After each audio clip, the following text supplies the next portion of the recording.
முருகருக்கு இந்த அழகான மயில் வாகனம் எப்படி வந்ததுன்னு தெரியுமா? அதுக்கு முன்னாடி உங்களுக்கு முருகர் பிடிக்குன்னா அந்த வீடியோக்கு ஒரு லைக் பண்ணிட்டு நம்ம சேனலை சப்ஸ்கிரைப் பண்ணிக்கங்க. ஒரு தடவை தாரகாசூரன்ற ஒரு அசுரன் கடுமையா தவம் செஞ்சு நிறைய சக்தியில வரமா வாங்கியிருந்தான். அந்த ஆணவத்துல மக்களையும் தேவர்களையும் ரொம்பவே துன்புறுத்தி நின்றான். அப்போ முருகர் அந்த தாரகாசூரனை அழிக்க போருக்கு போறாரு. ஆனா அந்த அசுரன் ஒரு பெரிய மயில மாதிரி முருகர் கூட போர் செஞ்சான். ஆனா முருகர் அந்த போர்ல சுலபமா அந்த மயில தோக்கடிச்சிட்டாரு. அதுக்கப்புறம் தவற உணர்ந்த அந்த அசுரன் முருகர் கிட்ட மன்னிப்பு கேட்டு என்ன உங்களோட சேவகனா இருக்க இடம் கொடுங்கன்ட்டு வேண்டாம். முருகரும் அந்த மயில தன்னுடைய வாகனமா ஏத்துக்கினாரு.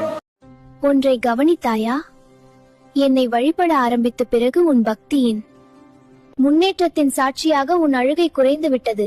நீ இதற்கு முன்பு தொடர்ந்து பல இரவுகள் அழுதுள்ளாய். அவையெல்லாம் கொஞ்சம் கொஞ்சமா குறைந்து உனக்குள்ள ஒரு தைரியம் வந்து உன்னை சுற்றி நல்ல சூழல் உருவாகிறது. நல்ல நேர்மறை எண்ணத்தோடு நீயும் உன்னை சுற்றியெல்லாம் சரியா நடக்கிறது. ஏதாவது தவறாகிவிட்டால் என்னும் சந்தேகம் எட்டி பார்க்கிறது. அப்படி வரும்போது வேலும் மயிலும் எப்படி இருதுருவமாக எனக்கு துணை நிற்கிறதோ அதே போல உனக்கு நான் துணை இருப்பேன். யாம இருக்க பயமே. குளிக்கும் போது இந்த 2 வரி சொல்லுங்கள். உடலில் உள்ள நோய்களும் ஜென்ம பாவங்களும் தீர தினம் குளிக்கும் போது 21 முறை சொல்லுங்கள். சகல நோய்களும் ஜென்மாந்திர பாவங்களும் நசிய நசிய சுவாகா. இந்த வார்த்தை கேட்டா உன் மனசு லேசா ஆகும். கவலைப்படாதே, நீ தனியா இல்ல. உன் கண்ணீரை நான் பார்த்துட்டேன். உன் வலிய நான் உணர்றேன். இன்னும் கொஞ்ச நாள் தாங்கு. இந்த இருட்டு முடிவல்ல. நான் உன் வழியை திறக்கிறேன். நல்ல நாள் வரப்போகுது. இந்த வாக்கு உனக்காக வந்ததுன்னா முருகானு எனக்கு ஒண்ணுமே வேற வழியே இல்லைங்க.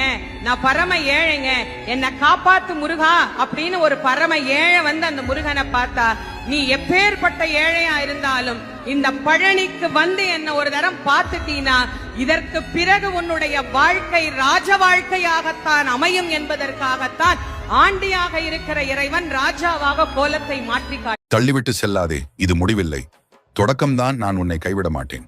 நம்பிக்கையா? என்னுடைய பேரில் ஏதாவது ஒரு பெயரை 6 முறை பதிவிடு. உனக்கு ராஜயோகம் உண்டாகும். என் வார்த்தை நம்பினால் ஓம் முருகா என்று பதிவிட்டு